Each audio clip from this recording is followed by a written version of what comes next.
everybody, welcome back to Board Online, Board Offline. We've got another card close-up for you of Star Wars Imperial Assault. I think this is part 4. There's just so many cards in the game, trying to break it up in some way that makes a little bit of sense. Today we've got all the command cards for the Skirmish game for you. So with anything else, let's get right into it. Okay, let's start out with the command cards that don't have any restriction on them as far as the type of units that they can be used with or for. And we'll starting with the 0 cost ones. Most of these, or all of these, you get 2 copies of them in the base set, but most of them you're only going to be use 1 per deck, per command card deck during a skirmish mission. So Celebration. Use after a unique hostile figure is defeated to gain 4 victory points, and you only use 1 of these in a deck. Deadeye. Use while attacking to apply +2 accuracy to attack results. Element of Surprise. Use when you declare an attack. If the target figure did not have line of sight to you at the start of your activation, remove 1 die from its defense pool. Expose Weakness. Use an action. Choose an adjacent hostile figure. The next attack targeting that figure gains Pierce 3, which obviously is very damaging if used properly. Fleet-Footed. Use during your activation to gain 1 movement point. We've got Rally. Use at the start of your activation to discard all your harmful conditions. Recovery. Use an action to recover 2 damage. Now, there's not many ways to recover damage in Skirmish, so that's very helpful. Sit Tight. Use at the start of a round. You do not activate any groups this round until you have more ready deployment cards than your opponent. When you first look at that, that one's a little bit difficult to wrap your head around why you would want to do that, but it's sometimes better to be able to react to what your opponent has done rather than use your activations and then they have 3 or 4 more activations after you because they have more units on the board right now. Next we've got Take Cover. Use an action during this round while defending. Apply +1 block and -2 accuracy to the results. Take Initiative. Use at the start of a round to claim the initiative token, then exhaust 1 of your deployment cards. To the Limit. Use after you resolve an action during your activation to perform 1 additional action, then you become stunned. Urgency. Use an action to gain a number of movement points equal to your speed +2. Now moving on to the 1 cost command cards that can be used without restriction. Use before declaring a weapons attack. Use before declaring a ranged attack. Figures do not block line of sight for this attack, and you can see you can put 2 of those in your deck actually. And Pummel. You can also put 2 of these in your deck. Use 2 actions if you have the melee attack type perform 2 attacks.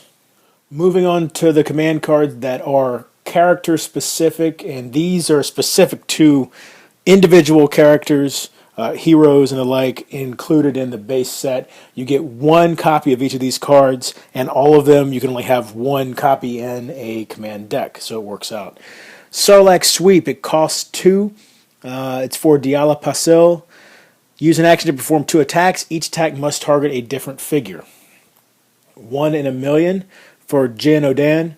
Use when you declare an attack. If it is not your activation, remove all dice from the target's defense pool. And it's you can only use 1, like I said, and it costs 2. Furious Charge. Cost 2 is for Garkin. Use after an attack targeting you resolves. If you suffered 3 or more damage, ready your deployment card.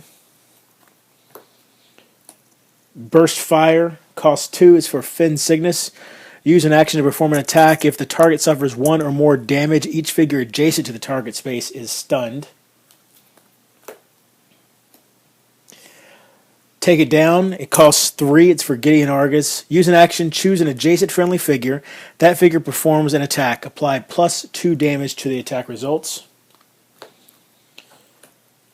Also for 3 costs, you have Son of Skywalker. It's for Luke Skywalker. After a figure resolves an activation, ready your deployment card. Shadow Ops. It's for Mac Eshkare. Costs 3. Use an action until the end of the round. The opposing player cannot play command cards. And Lord of the Sith. It's for Darth Vader. It costs 3. Use during your activation. For each hostile figure defeated during this activation, you may perform 1 additional action. Moving on to class-specific command cards, we have Close the Gap. Used at the start of a round, each of your brawlers may move up to 1 space. This costs 2. You can use 1, and you get 1 in the base set. Next, we've got Ferocity. Used at the end of the round, choose one of your or one of your opponent's creatures. Perform 1 attack with that figure. It costs 1. You can use 1, and you get 1 in the base set. In fact, for all of these, unless I say otherwise, you only get 1 in the base set, because that's the case with most of them. I'll point out if there's somewhere you get more than 1. We've got Hunter Protocol. This is for droids. Use while attacking. You may trigger the same surge ability up to twice, and you can have 1 in your deck. It costs 1. Telekinetic Throw. It's for a Force user. Use an action, choose a hostile figure in your line of sight within 3 spaces, roll 2 blue dice, that figure suffers damage equal to the damage results, it costs 1, and you can use 1. Deflection, this one you get 2 in the base set, and you can see you can use 2 in your deck. It's for Force users. Use when an attack targeting you is declared, apply -2 accuracy to the attack results. After the attack is resolved, if you did not suffer any damage, the attacker then suffers 2 damage, and it costs 1. Meditation is for a Rebel Force user. Use an action. During your next activation, you may perform 1 additional action. It costs 2, and you can have 1 in your deck. Next, also for a Rebel Force user, we have Knowledge and Defense. Use an action. Until the end of the round, add 1 white die to your defense pool. This one costs 2. Lore of the Dark Side. This is for an Imperial Force user. Use an action. Choose a small hostile figure within 3 spaces. Perform 1 attack with that figure. This one costs 3. Another Imperial Force user card. This is Force Lightning. Use an action. Choose a hostile figure in your line of sight within 2 spaces. That figure and each figure adjacent to it suffers 2 damage and becomes stunned. That costs 3. This is for a Guardian. It's called Guardian Stance. Use while an adjacent friendly figure is defending. Reroll 1 or more attack or defense dice. That costs 1. Maximum Firepower for a heavy weapon. Use 2 actions to perform an attack. Apply +4 damage to the attack results. For a Hunter, we have Price on Their Heads. Use an action. Place this card on a hostile deployment card. When the last figure in that group is defeated, gain an additional 4 victory points. We've got Planning. Now this one states any figure here. However, it does have a little bit of a boon if you are a leader, so that's why I put it into this section. Cost 0. Use an action to draw 2 command cards. Then, if you are not a leader, discard one of those cards. So it works better for you if you are a leader. Regroup. Also with Planning, you get 2 of those, and with Regroup, you also get 2 of these. Regroup. It costs 1. You need to be a leader to use it.